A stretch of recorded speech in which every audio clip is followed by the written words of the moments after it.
لیکن پھر بھی کہیں نہ کہیں چانسز ہوتے ہیں کہ میزائل کہیں نہ کہیں رستے سے نکل ہی جاتا ہے۔ آپ کے سامنے اگزامپل ہے ایران اسرائیل ٹینشن کی، اور ایران کی جانب سے اتنے دور فاصلے سے بھی میزائل داخل کیے، لیکن وہ پھر بھی کہیں نہ کہیں جا کر وہ اسرائیل کے اندر پہنچتے ہی رہے۔ تو اس بار جو بھارت کی آپ کو ایک اسٹریٹجی نظر آتی ہے وہ اس طرح سے نظر آتی ہے کہ ہم نے میزائل اور ڈرون ٹیکنالوجی کا استعمال زیادہ سے زیادہ کرنا ہے ایز کمپیئر ٹو اپنی ایئر فورس۔ دوسری سائڈ کے اوپر پاکستان کے اندر بھی آپ یہ خبریں سنتے ہوئے نظر آ رہی ہیں کہ پاکستان کا بھی فتح 3 کا فتح 4 میزائل کا نئے نئے تجربات جو ہے پاکستان بھی اپنے میزائل صلاحیت کے اندر بہت تیزی کے ساتھ کرتا ہوا نظر آ رہا ہے۔ پھر چین کے اشتراک کے ساتھ آپ نے یہ دیکھا کہ ایک پوری ایک میزائل فورس، ایک نئی فورس کا قیام بھی کیا گیا، جس کا مقصد یہ تھا کہ تمام چیزوں کو ایک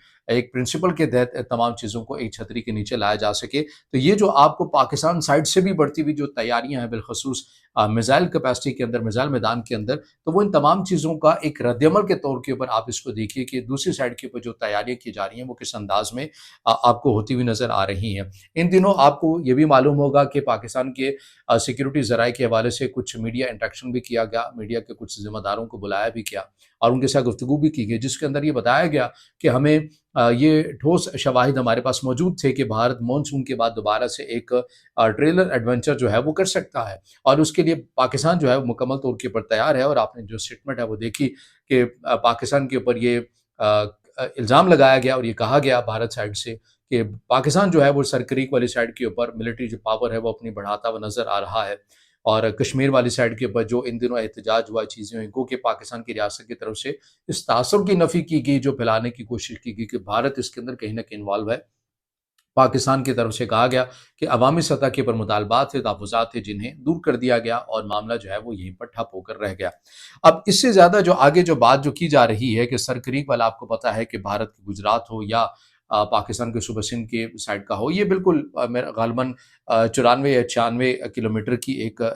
آپ اسے کہیں کہ ایک پانی والی پٹی ہے، جو ایک انتہائی ایک تصویراتی طور کے لحاظ سے بھی بڑی ایک اہمیت کی حامل ہے، اور آج سے نہیں ہے، اس کے اوپر ہمیشہ سے پاکستان اور بھارت کے درمیان اس جگہ کو لے کر ہمیشہ سے ایک تنازع رہا ہے۔ یہ آج تک حل نہیں ہو سکا، اس کے درمیان معاہدے بھی ہوتے رہے، مگر اس کے باوجود بھی کوئی قابل تصدیق عمل جو ہے وہ ان دونوں ممالک اس ایسے نقطے کے اوپر نہیں پہنچ سکے جہاں پر یہ اتفاق ہو سکے۔ تو بھارت کا یہ کہنا ہے کہ پاکستان اس سائڈ کے اوپر بہت تیزی کے ساتھ اپنے ملٹری پاور کو بڑھاتا ہوا نظر آ رہا ہے۔ دوسری سائڈ کے اوپر پاکستان نے انٹرنیشنل واٹرز کے بالکل قریب قریب اپنی مشقوں کا آغاز بھی کر دیا ہے، نیوی سائڈ سے باقاعدہ اس کا نوٹم بھی جاری کیا گیا ہے۔ نیوی جو سائڈ ہے وہ آپ کو پوری طرح الرٹ نظر آتی ہے، فضائیہ آپ کو الرٹ نظر آتی ہے، اور پاکستان کی جو انٹرنل جو صورتحال ہے یہ آپ کو فضائی یا پھر جنگی حکمت عملی کے نقطہ نظر سے آپ کو پوری الرٹ نظر آتی ہے، کیونکہ رد عمل کے طور پر ہے جس طرح سے بھارت کے اندر سے جو بیانات ایک بار پھر آنے کا جو سلسلہ ہے اب وہ شروع ہو چکا ہے۔ لیکن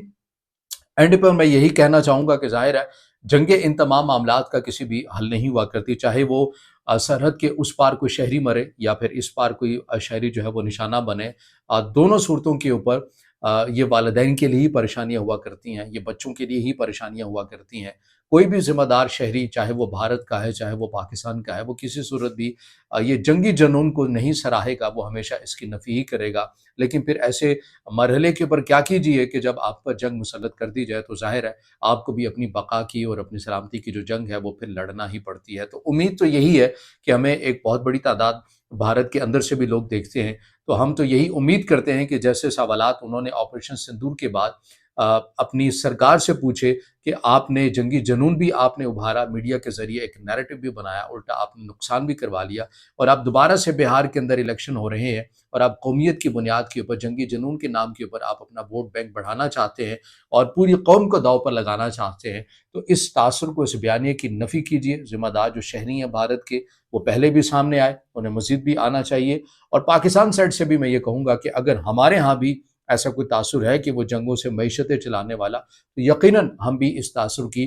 نفی کریں گے اور بالکل صریحاً کریں گے۔ لیکن ہم نے یہ دیکھا ہے کہ پاکستان کو ہمیشہ رد عمل کے طور کے اوپر یہ تمام چیزیں کرنی پڑتی ہیں، پاکستان کی سائڈ سے آغاز جو ہے وہ ان تمام چیزوں کا نہیں ہوتا ہے۔ تو بہرحال اب دیکھنا یہ ہے کہ جو نئی ٹینشن اس خطے کے اندر ہو رہی ہے، یہ معاملہ آپ کو کہاں تک جاتا ہوا نظر آ رہا ہے۔ بھارت کا میڈیا اٹھا کر دیکھ لیں، 900 چینلز ہیں یا اس سے بھی زائد ہیں، انہوں نے کچھ تو بیچنا ہے، لیکن ذمہ دار شہریوں سے ہی میرا سوال ہے کہ ان کے پروپیگنڈے یا ان کے تاثر ان کے بیانیے کے اندر نہ آئیے، خود کی عقل کو استعمال کیجیے اور بھارت کے اس جنگی جنون کو، مودی سرکار کے اس جنگی جنون کی نفی کیجیے جو کھیلوں کے میدان تک بھی اب آ چکا ہے۔ تو بہرحال